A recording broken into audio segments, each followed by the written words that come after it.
Welcome folks to my picks and analysis for FIFA Men's World Cup Qatar 2022 Group D. Huge group this one, defending champs France alongside Australia, Denmark and Tunisia. How will the four teams get on? Who's going through? I'll give my analysis on the four teams and make a selection for the two teams to progress later in the video. Let's get underway with a look at the Aussies, Australia. Getting underway in Group D and with a look at Australia, and it's their 6th World Cup, 5th consecutive appearance on the big stage, best performance of the round of 16 back in 2006. Who could forget that, going out to eventual winners Italy. Group exit in 2018 with two of the same group opponents, France and Denmark, back in that tournament. A narrow loss to France, a draw with Denmark and a loss to Peru, sending the Aussies packing. They did exact a little bit of revenge by beating Peru in the Intercontinental Playoff to qualify for this tournament. So good performance by the Aussies to get in. Now, before I go into analysis of the Australian side and their chances, I don't have any rose-coloured glasses to gaze at the tea leaves with. I do, however, have these, and I will wear these for the rest of the Australian portion of this video.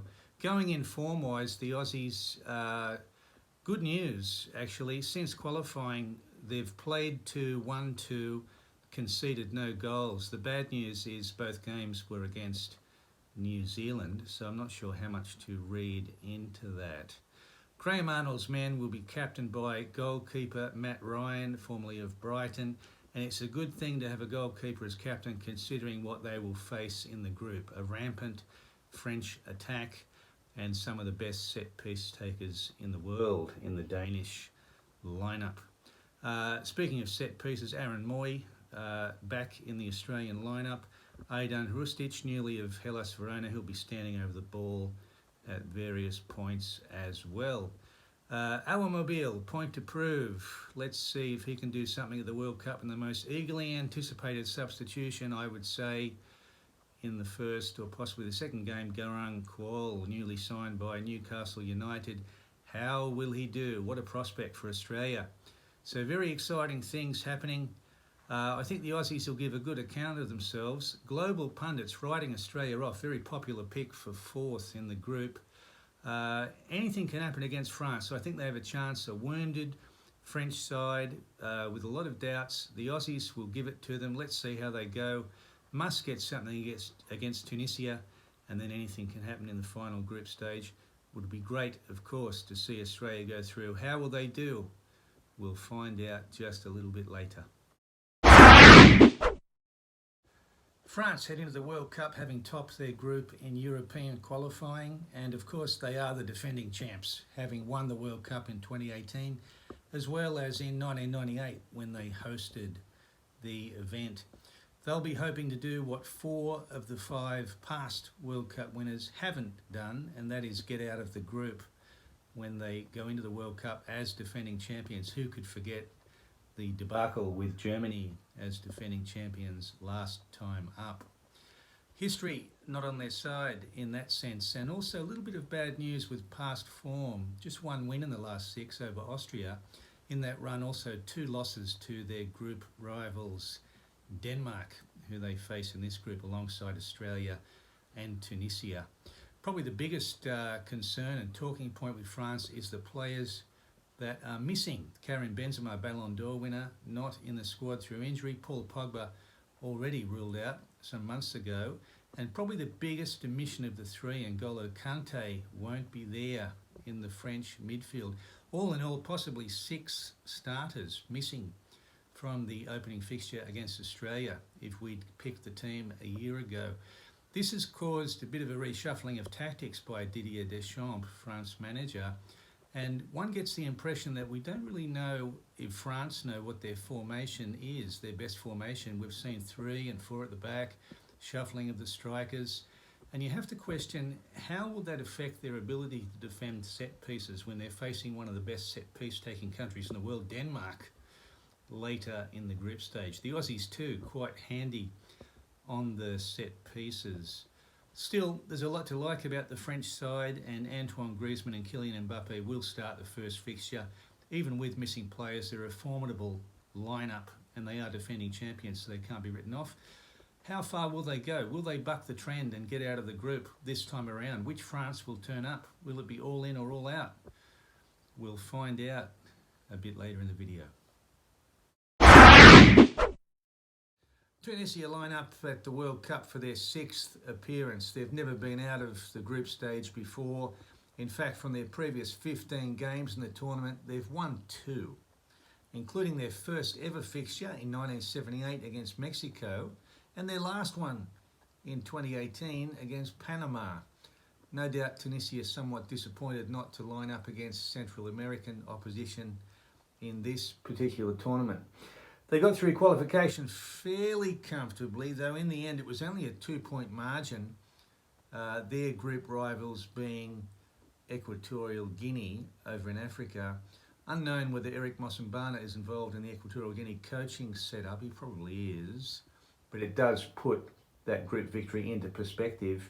They did get through a playoff against Mali as well after that, and in fact they played 8 qualifiers in Africa in all, only conceding 3 goals, indicative of a pretty tight defensive unit.